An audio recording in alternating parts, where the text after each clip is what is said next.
Գրեթե մեկ ամիս առաջ վարչապետ Տիգրան Սարգսյանը հայտարարեց, կառավարությունը խիստ վերահսկողություն է սահմանելու առաջին անհրաժեշտության ապրանքատեսակների նկատմամբ։ Եթե մեկ ամսվա ընթացքում պարենային ապրանքների գները աճեն 30%-ով, այն կարգավորելու իրավասությունը կվերահսկի կառավարությունը։ Արդյունքները տեսանելի կլինեն արդեն մեկ ամսվա ընթացքում։ Սոցիալապես անապահով խավի համար գնանկումը ավելի քան տեսական կլինի։ Կառավարության վերահսկողությունը շոշափելի տեղաշարժեր չի արձանագրել։ Գնաճը զսպելու ուղղությամբ կառավարության քաղաքականությունը դեռևս արդյունքներ չի տվել։ Կարծիքը տնտեսագետ Արթուր Առաքելյանինն է։ Պետք է լինի իշխանությունների վերահսկողությունը հնարավորինս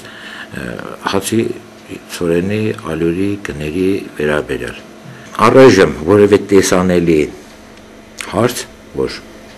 այդ գների աճը կարող է զսպվել, առայժմ ես չեմ տեսնում։ 2011 թվականի մարտին անցյալ տարվա նույն ժամանակահատվածի համեմատ հանրապետությունում գրանցվել է շաքարավազի շուրջ 6% աճ։ Բուսական եւ կենդանական յուղերը 12 ամսվա ընթացքում թանկացել են 16%-ով։ Բարձր գնաճային երևույթներ արձանագրվել են նաեւ գյուղատնտեսական ապրանքների պարագայում։ Մասնավորապես կարտոֆիլի գինը նախորդ տարվա նույն ժամանակահատվածի համեմատ բարձրացել է 3%-ով։ Շուկայում գնանկում չի արձանագրվել, փաստում են նաեւ սպառողները։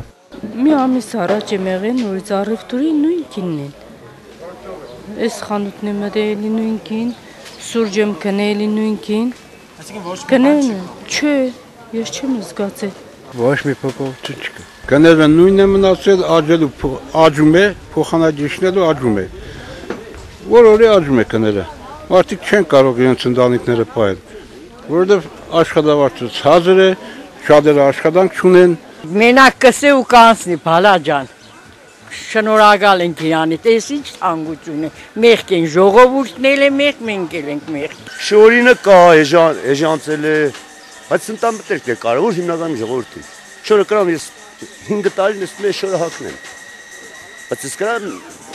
երկրորդ մնամ։ Գնաճի պատճառները օբյեկտիվ եւ սուբյեկտիվ են։ Հայաստանի տնտեսությունը կախված է թե արտաքին եւ թե ներքին գործոններից։ Հայաստանի Հանրապետությունն ըստ պաշտոնական տվյալների 4 անգամ ավելի շատ ներմուծում է, քան արտահանում, եւ խաղի կանոնները թելադրվում են դրսից, ասում է տնտեսագետ Արթուր Առաքելյանը միաժամանակ շեշտելով, որ միշտ չէ, որ երբ որ դրսում գները իջնում են, մեզ մոտ էլ է նույնը նկատվում։ Ավելին գնաճը զսպելու կառավարության քաղաքականությունը հիշեցնում է Ռուսաստանի փորձը, սակայն ներկայիս իշխանությունները հաշվի չեն առել մեկ կարևոր նախապայման՝ երկու երկրների սպառողների միջև հսկայական տարբերություն կա։ Նաև խնդիրը կանում է նրանում, որ առաջին հերթին ազգաբնակչությունը զգում է հացի գների բարձրացումը իր մաշկի վրա։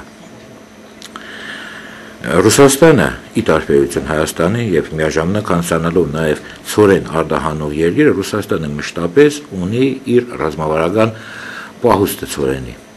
Հայաստանը մինչ առայսօր ոչ մի գրամ ցորեն պետական պահուստներում մենք չունենք։ Կառավարության ղեկավարը վերջերս հայտարարեց տարեվերջին հանրապետությունում գնանկումը 6%-ի սանդղակին կհավասարեցվի։ Սպառողները սակայն հակառակ տեսակետն ունեն։ Կառավարությունը եթե ցանկանար ավելի շուտ կփորձեր այն զսպելու ուղղությամբ իրական քայլեր ձեռնարկել։ Ավելին անհրաժեշտ է մենատերերի գերշահույթ ստանալու ցանկությունները զսպել։ Միայն այս պարագայում պարենային ապրանքների շուկայում որոշ չափով գնանկում արձանագրել հնարավոր կլինի։ Փայլակ Ֆարադյան, Գուրգեն Գինոսյան, Գալանյուս։